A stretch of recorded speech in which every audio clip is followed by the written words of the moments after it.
بسم اللہ الرحمن الرحیم۔ شروع اللہ کے نام سے جو بڑا مہربان نہایت رحم والا ہے۔ وہ یکتا ہے اور نیک لوگوں کا ولی ہے۔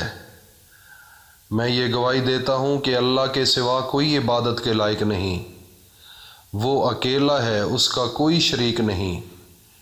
اور میں یہ بھی گواہی دیتا ہوں کہ حضرت محمد صلی اللہ علیہ وآلہ وسلم اللہ کے بندے، اس کے رسول اور آخری نبی ہیں۔ اے میرے اللہ، میرے نبی حضرت محمد مصطفیٰ صلی اللہ علیہ وآلہ وسلم پر اور ان کی آل پر اور تمام صحابہ اکرام رضی اللہ تعالی عنہم اجمعین پر اپنی خاص رحمتیں، برکتیں اور سلامتی نازل فرما۔ میرے بھائی اور دوستوں، میری ماں بہنوں، بیٹیوں، اللہ کی ذات رزاق بھی ہے، رحمان بھی ہے، رحیم بھی ہے، کریم بھی ہے۔ تو جو انسان اس ذات سے مایوس ہو کر بیٹھ جاتا ہے اور پریشان ہو جاتا ہے، تو میرے بھائی اور دوستوں، پریشان ہونا اور اللہ سے مایوس ہونا کفر ہے۔ اللہ پر پورا بھروسہ رکھو، اللہ پر پورا یقین رکھو۔ یہ وہ اللہ ہے جس نے 4 دن کے اندر ساری زمین کو بنایا۔ کوئی دنیا کے اندر اور کوئی ہستی ہے جو بنانے والی تھی؟ اور 2 دن کے اندر 7 آسمان بنائے، چاند، سورج، ستاروں کو مزین کیا۔ میرے بھائی اور دوستوں، میری ماں بہنوں، بیٹیوں، کوئی اور ہستی ہے جو 2 دن کے اندر 7 آسمانوں کو بنا لیتی؟ بڑی بات قابل غور ہے۔ اب میری بات کو پورا غور سے سننا۔ یہ زمین اس سے 109 گنا زیادہ سورج ہے۔ جب دن کو سورج کو تم دیکھتے ہو تو کتنا بڑا لگتا ہے؟ چھوٹا سا لگتا ہے۔ لیکن اس کی اگر حقیقت کی طرف چلا جائے، انسان اگر سوچو بچار اس کے متعلق کرنا شروع کر دے اور فکر کرے، ریسرچ کرے، تو یہ زمین جتنی اللہ نے بنائی ہے اس سے 109 گنا بڑا سورج ہے۔ لیکن اللہ نے اس کو ایک خاص مدار کے اندر روک دیا کہ اس مقام پر آپ نے صرف چلنا ہے۔ دیکھو نا، کبھی سردی آتی ہے، کبھی گرمی آتی ہے۔ جب تھوڑا سا نیچے آتا ہے تو گرمی آ جاتی ہے، جب سورج تھوڑا سا اوپر ہوتا ہے تو سردی آ جاتی ہے۔ یہ اللہ کے حکم کے مطابق وہ گردش کر رہا ہے۔ اور اس کے علاوہ جو چاند ہے یہ زمین سے 4 گنا بڑا ہے۔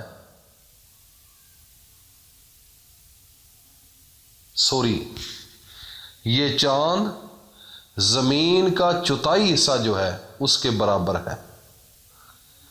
اس کو بھی اللہ نے خاص مدار کے اندر روکا ہوا ہے، وہ بھی اس مدار کے اندر گھوم رہا ہے۔ یہ سب کچھ کرنے والی کون ذات ہے؟ فقط ایک اللہ کی ذات ہے۔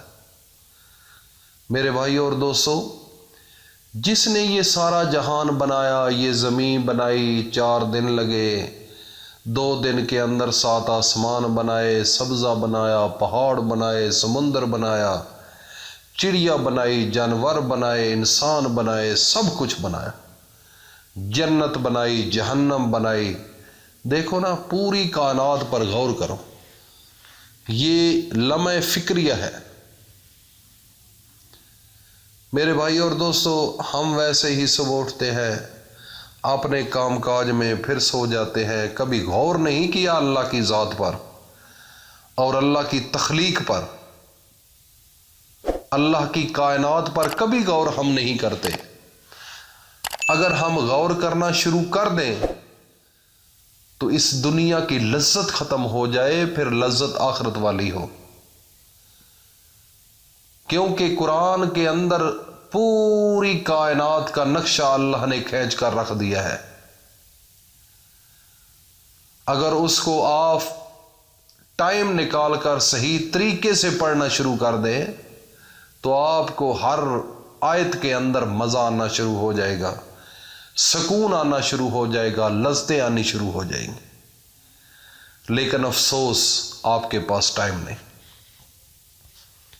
ٹائم صرف اور صرف آپ کو دنیا کے لیے ہے، اپنے آپ کے لیے ہے۔ تو میرے بھائی اور دوستوں، میری ماں بہنوں بیٹیوں، قرآن اللہ کا نور ہے جو کہ اللہ کے خاص خزانوں میں سے اللہ نے اپنے نبی کو دیا۔ اس قرآن کے اندر ایک چھوٹی سی سورت ہے، اگر آپ اس کو صبح فجر کے وقت پڑھ لیں تو مغرب سے پہلے اللہ رب العزت آپ کو اتنا رزق دیں کہ آپ خود حیران ہو جائیں کہ اللہ نے ہمیں کتنا رزق دے دیا اور سمجھ بھی نہیں آئی۔ اللہ کی ذات کے کام تو ہیں ہی ایسے جو آپ کی عقل سے بھی آگے ہیں، لیکن ہم نے اس کے اوپر ٹرسٹ کرنا چھوڑ دیا ہے، اس پر بھروسہ کرنا چھوڑ دیا ہے، اس پر اعتماد کرنا چھوڑ دیا ہے۔ بس زبان سے صرف کہتے ہیں کہ ہمارا اللہ ہے، ہمارا نبی ہے۔ اگر آپ اللہ پر مکمل اور کامل یقین رکھیں تو یہ ممکن ہے کہ آپ اللہ کے گھر حاضری نہ دیں، اللہ کا قرآن نہ پڑھیں۔ اگر ایک تھانے دار آپ کو کہہ دے کہ 4 بجے آپ نے تھانے آنا ہے بھائی، تو آپ سب کام چھوڑ کر جہاں بھی ہوں گے آپ پہنچ جائیں گے۔ تو میرا اللہ جو پوری کائنات کا مالک اور خالق ہے، اگر وہ کہے کہ حیا علی الصلاح حیا علی الفلاح، تو تم کہو کہ میرا گھر کا کام ضروری ہے، میں نے مستری لگائے ہوئے ہیں، میں چارہ کاٹ رہا ہوں، میں فیکٹری میں ملازم ہوں، میں فلاں، یہ سب جھوٹ ہے میرے بھائی، یہ بہانے ہیں۔ سورہ کوثر چھوٹی قرآن کی سورت ہے، صبح فجر کے وقت پڑھے 129 مرتبہ، اور اپنے نبی پر درود پڑھے 3 بار پہلے اور 3 بار آخر میں، اور اللہ کے سامنے ہاتھ اٹھا کر روئیں، آنکھوں کو نم کریں اور گڑ گڑائیں۔ اللہ حاضر ناظر ہے، اللہ آپ کو دیکھ رہا ہے، اللہ نے آپ کے دائیں بائیں 2 فرشتے ہر وقت آپ کے پاس ہیں، اور بھی بے شمار ہیں لیکن آپ کو نظر نہیں آتے، کاندھوں والے نہیں نظر آتے آپ کو، تو آپ کیا ہیں؟ آپ اللہ پر یقین رکھیں، اللہ رب العزت آپ کی سوچ کو بدل دیں گے، آپ کے حالات کو بدل دیں گے، آپ کے گھر کو بدل دیں گے، آپ کی فیملی کو بدل دیں گے، آپ کی نسلیں یاد رکھیں گی کہ اللہ تعالیٰ کا قرآن طاقتور ہے، اللہ کی ذات طاقتور ہے۔ اس عمل کو کرو، آزماؤ، پھر دیکھنا پیسے کہاں سے آ رہے ہیں، اتنے آئیں گے کہ سنبھالنا مشکل ہو جائے گا۔ اللہ پاک ہم سب کا حامی ناصر ہو۔ السلام علیکم ورحمۃ اللہ وبرکاتہ۔